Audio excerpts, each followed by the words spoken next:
I welcome you all to Sumita Roy's English classroom. I'm sure you are watching all the 100 videos which have been uploaded because every video helps you to learn some aspect of English. You can choose what you want to watch. You can watch in the order in which they have been uploaded. Practice exactly as I have been telling you in each of the videos, and you will improve immensely. Your comments help me to make further videos, as the video of today, which is on phrasal verbs. Many of you have asked for phrasal verbs. So here is a video where I'm just mentioning a few phrasal verbs.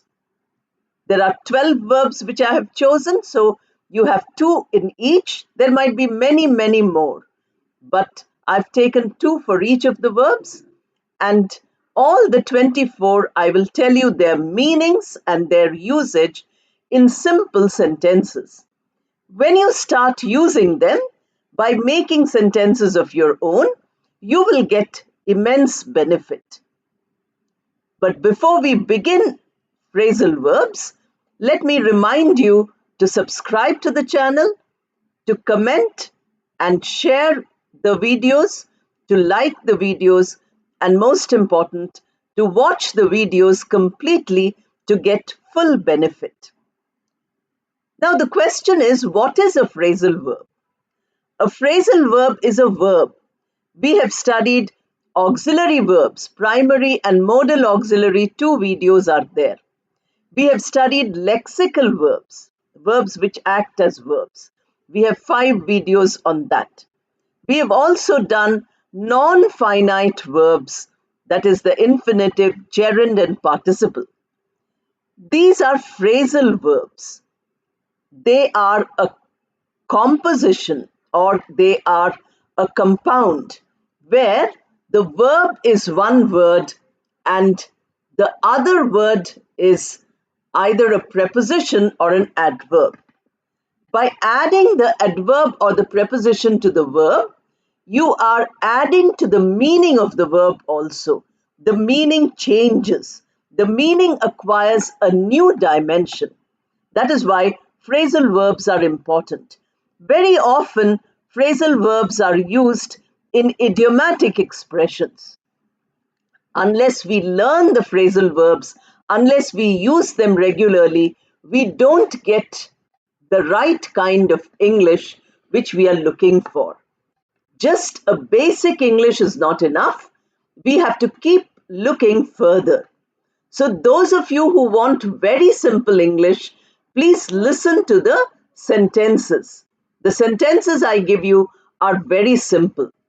Those of you who are looking to learn phrasal verbs for your test or examination, for improving your conversation, or to listen better because many others who speak to you use phrasal verbs, then concentrate on the verb and the meaning and make many sentences whenever you can so that you can use these verbs very well.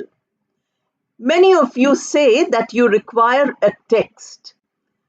Now, please remember that if I give you the text, then that means you are not going to pay much attention to anything else. The human mind is such an instrument that if you pay more attention to one aspect, the other aspect suffers. Now, here, what we are interested in speaking in is speaking and writing. You need practice in speaking and writing.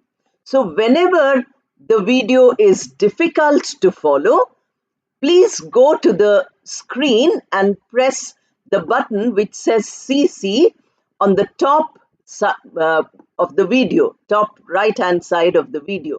You will find a symbol which says CC. There you will get the script. I'm using language which will be transcribed by the AI. YouTube itself will give you the script. Then you don't need a separate script. Because please remember that the first 20-30 videos were all videos where there were PowerPoints. But those videos were not so, appealing to people. They didn't want to watch as when a person is speaking. Therefore, I have shifted to this mode. It is difficult for me to do both modes because time is very short. Therefore, I'm going slowly, and each of you can listen carefully, pause and listen, or look at the commentary which is coming along with the speaking. We start with the verb ask. A-S-K, ask. Ask means to interrogate or to question. We use this verb very often. Now, if you add something to this, the meaning changes. It becomes a phrasal verb. I'm giving you two phrasal verbs with ask. There are many others also. If you look at your dictionary, you will find a list of phrasal verbs with ask. But I'm giving you only two, just as an introduction. You have ask for, the F-O-R, ask, A-S-K, you are adding a preposition, F-O-R. And the other one is ask out, O-U-T. So A-S-K, ask, and O-U-T, out. The word out, of course, is an adverb. Now we have addition of a preposition, addition of an adverb. Now what is the meaning? Ask for meaning is request. You ask somebody for something, that is a request. So you have this form. The poor man asked for some help.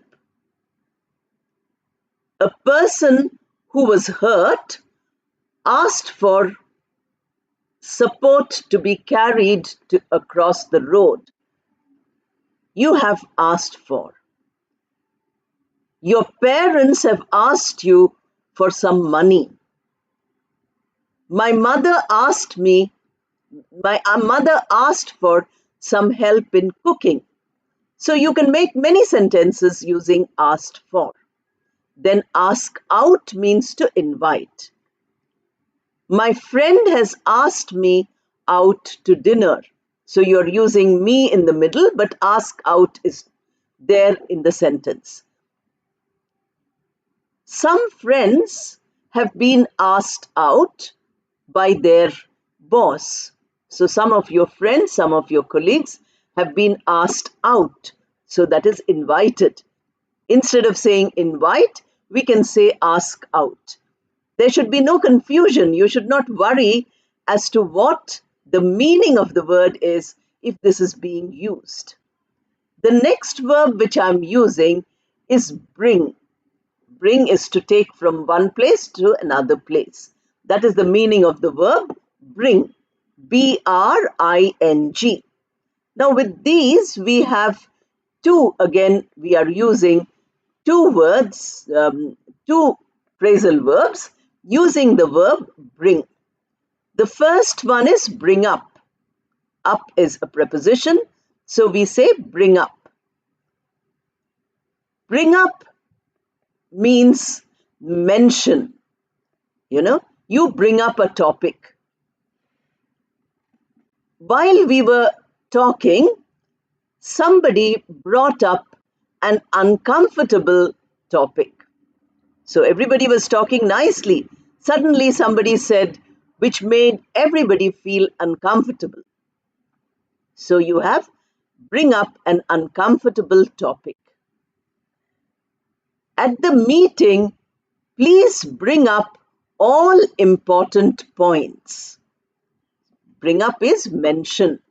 Now, bring up has also another meaning, and that is to make the child, to look after the child who's growing up. You say that I was brought up by my grandparents. So you say you were brought up, not your parents, but your grandparents. Bring up. Bring up means to nurture, to bring the child to a level of maturity, of growth. So that is another meaning of bring up. Then you have bring along. Bring along. That is, verb plus adverb. If you take someone with you, that is bring along. When you come to my house, please bring along your family, or please bring your family along. The phrasal verb can be divided into two with the subject or the object in the middle. You can have a phrase in the middle. That also is possible. But still, the phrasal verb meaning remains the same, although the two words might be divided. So you can say that while going shopping, I can bring you along. Are you going to bring someone along when you go to the party? So here you have the word bring along separated by some sentences. You can use it to say, you take somebody with you, that is bring along. The third verb which I'm using is take. Take, all of you know, we always use take, somebody gives you something and you take it. So that is take. We have two phrasal verbs with take. One is take off, O-double-F. Take off is depart. When the plane flies, then we say the flight has taken off. That is to depart, to go. The people who were visiting have taken off yesterday. That means they went away. They left, they departed. This is the meaning of take off. The next one is take on. Take on means to face a challenge, to be ready to take on an opponent. That is one meaning. So, in the boxing ring, the champion took on a newcomer. So, you have the game of boxing. There is champion on one side. He accepts the challenge of a person who's a newcomer. So, that is take on. Take on also means to to shoulder a responsibility. The young boy had to take on his entire family's responsibility when he lost his father. So we have to use the form take on. That is to shoulder a responsibility. Then we have the next verb. The next verb is give. Give. Now with give again we have two forms, and that is give up. When you say give up, then what you are saying is to stop trying. Some people feel that they cannot continue with whatever they are doing. They feel sad, they feel depressed, and they are willing to stop trying. So that is give up. People give motivation to you by saying, don't give up hope. If you give up at this time, you will never succeed. That means don't stop trying. Continue to try.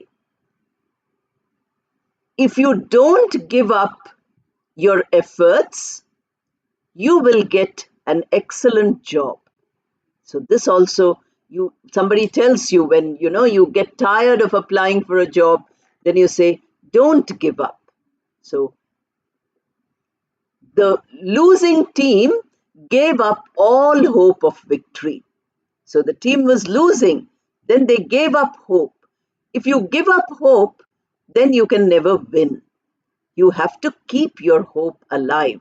So give up is something which you just, don't want to do any further effort. That is give up. Then you have another form, and that is give in. Here both are prepositions. Give plus up is a preposition. Give plus in also is a preposition.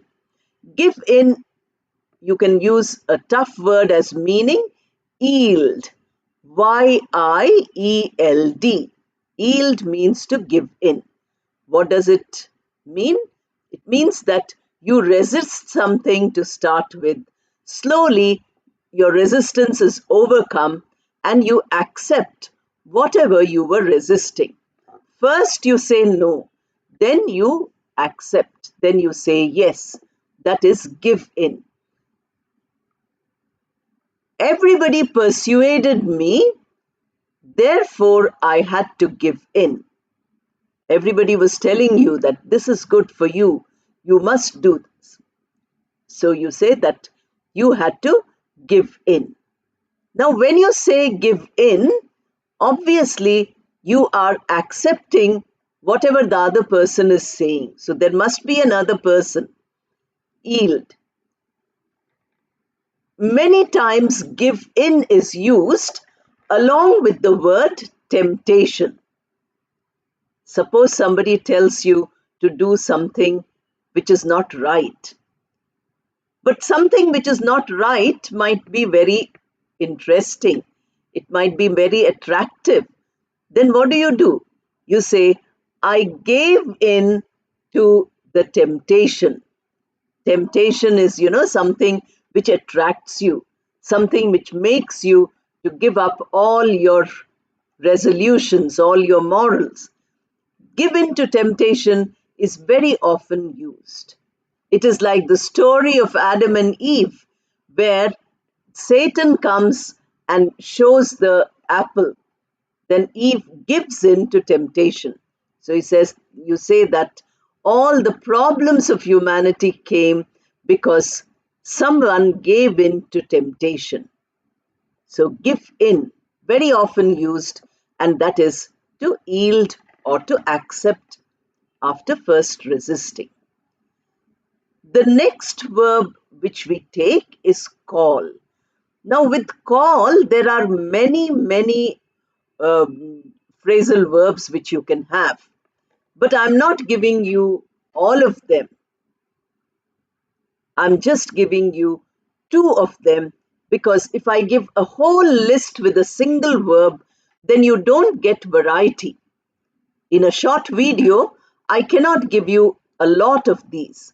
Therefore, I'm just giving you a few verbs, and with each verb, I'm giving you two phrasal verb forms. So we have call off, O-double-F, C-A-L-L, and then you have space and O-double-F. I'm trying to spell it out so that those of you who are missing the script will not miss out anything. Of course, you can see it on the screen also. It keeps scrolling. If you miss anything, please replay the video again and again. This is a great thing you have now. In a real classroom, we never had this advantage 40, 50 years back. We had to listen once and write down the notes. There was no technology as such. Today you have YouTube where you can replay again and again as many times as you want. So please do that. Then you have call off means to cancel. Whenever you cancel something, it is call off. Suppose some people are on strike. They say the leaders called off the strike. Something happens, then you have to cancel a meeting. Then you say that the meeting was called off at the last minute. It is cancelled. Call off usually implies that something is already announced and you are not doing it. The wedding was called off because the two families had a quarrel. So wedding is all fixed, but suddenly the wedding is cancelled because the two families, the bride's and the bridegroom's family, they quarrel. This happens quite often. And then the wedding is called off. So that is the meaning of the word call off. Then you have call on. Call and on. That is to visit. Suppose you visit a friend. Suppose you visit a relative. Suppose you visit a person whom you haven't seen for a long time. So you say that is call on. So here visit implies visiting people. Call on does not mean visiting a museum or visiting a bank. That is not. Unless you go to meet the bank manager, you can say, yesterday I called on the bank manager. Tomorrow I'm going to call on my friend. In this way, you can say call on because at every point you are mentioning some person. Some dignitaries called on our officers in the office. So, important people, dignitaries are people who are very important. Those important people came to call on your bosses, your superiors, and they came to call on them in the office. This is how it is used. Then you have the word carry. Carry is a verb. When you take something and take it from one place to the other, that is carry. Carry. You have here two phrasal verbs using the verb carry. One is carry out. Carry out is to follow instructions, to do something, to perform. So you say that the staff in the office had to carry out the instructions of the manager. So carry out the instructions. They had to perform, they had to do the work which was given to them. The students carried out the orders of the teacher. So the teacher gave an order, the students had to carry it out. All the people in this colony had to carry out the the orders given in the circular. So there was a letter, a circular, it was given to all the neighbors, and it said, you can do this, you cannot do this. So they had to carry out those orders. That is how carry out is used. Then you have carry over. Carry over is to postpone. Postpone means to put off, to take the date from today to some date in the future. That is postpone. So carry over. The work is so much today that it has to be carried over next week. So you say, I cannot finish the work today. I will take it to next week. I will put it in such a way that we use it for next week. Then we have, carry over. Much of the decision had to be carried over for another meeting. So, this meeting, all decision could not be taken. So, the meeting which will decide everything is in the future. So, you say carry over. Since this page is finished, we have to carry over the report to the next page. That means you are going to go on to put it further in the next page. That also is one way of using it. Then the next verb you have is check. You have to check in, check out. Usually we use it in hotel. When you go into a hotel, you write your name in the register, that is check in. And then you come out, you pay the bill, that is check out. When I went to visit the city, I checked into a good hotel. While I was leaving the city, I checked out of the hotel. So these examples you can give. Then the next verb you have is back.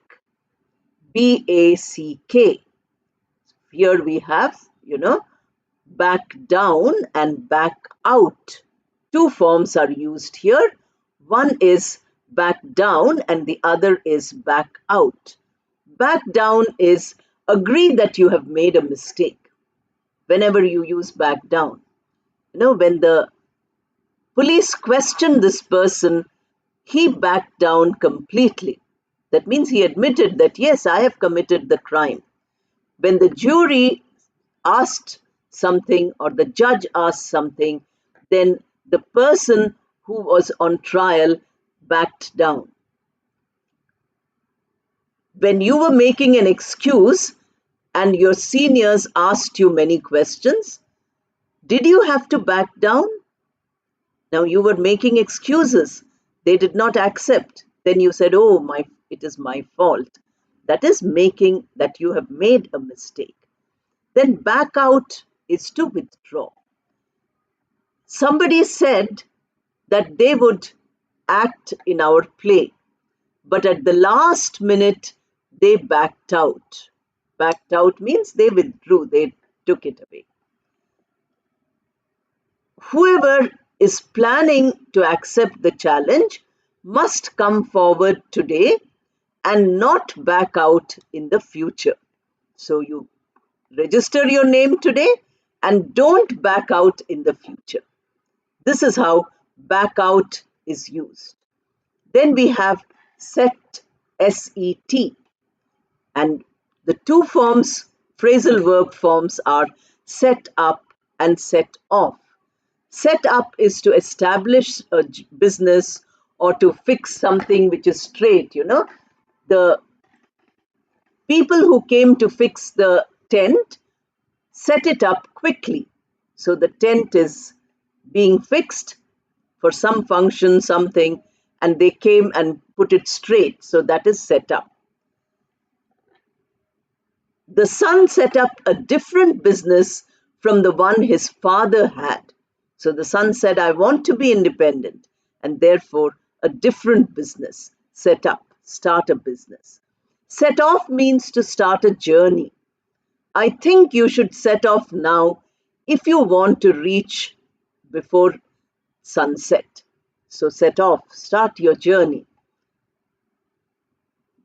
We set off on foot to see how far we could travel today. So you are going by walking and you set off. Set off, start the journey. Then we have do. Do is the verb. One is do without and the other is do away with. Here we have three forms. Do away with. You have both the verb, then you have also the adverb and you have the preposition. Do without is not to have something. This poor child has to do without proper food every day. So the child has no food to eat. Very poor child who doesn't have anything. Many of us have to do without the luxuries of life. So if you want to live a very luxurious life, you might not have money. So that is do without. Sometimes we do without precious things which we always enjoy. So although you enjoy it, you don't have it. Therefore, do without. And then do away with is to remove. You have to do away with all the pests in the farm. So the farmer has a lot of problems because there are pests. So you have to do away with, you have to remove. Please do away with your bad habits. Children are often told, do away with your bad habits. That means get rid of them, remove them, have good habits instead. So do away with. Then you have look forward to.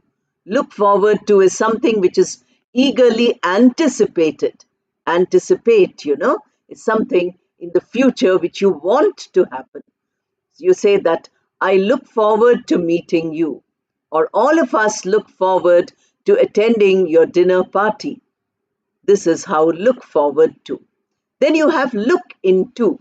Look forward to is three words, and look into. Into is a preposition. So the verb look with into. So you say look into is investigate, search. So the scientists said that they would look into the new germs which are there in the world. Remember when COVID came, everybody was looking into the possibility of a vaccine. So all the scientists were looking into the possibility of whether they could have a vaccine against this disease, against the virus. So that is investigate. Police often look into, people who are investigating, the CID, etc. They look into matters, that is, they investigate.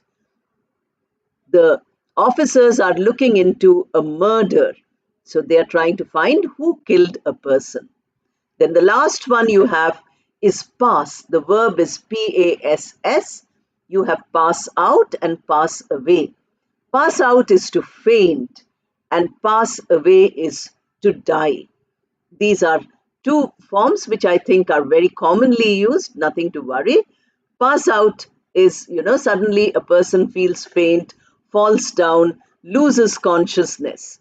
So this young person was feeling giddy and suddenly he or she passed out. Sometimes you have epilepsy, people fall on the road. So he said the epilepsy patient passed out. And passed out does not mean die, it only means lose consciousness. If you want to say die, then you have to say pass away. Please do not say pass away when you pass an examination, because passing an examination is not a phrasal verb. Pass away is usually used for dying. A very important leader passed away recently. That is the way we use it. So the more phrasal verbs you use, when you listen and when you read, you will come across many of them. Try to remember these and try to start using them. When you read something today, as soon as you hear this video, then try to spot if you find any phrasal verbs. Later, when we have time, I will try to give you exercises in phrasal verbs where you have to spot the phrasal verbs. But I find that if I give a test or an exercise, not many people do it. And the answers, of course, nobody checks. Unless you evaluate yourself constantly, you cannot improve. So please get into the habit of evaluating yourself, get into the habit of watching the video and immediately asking yourself, did I learn anything? Keep watching and keep learning good English.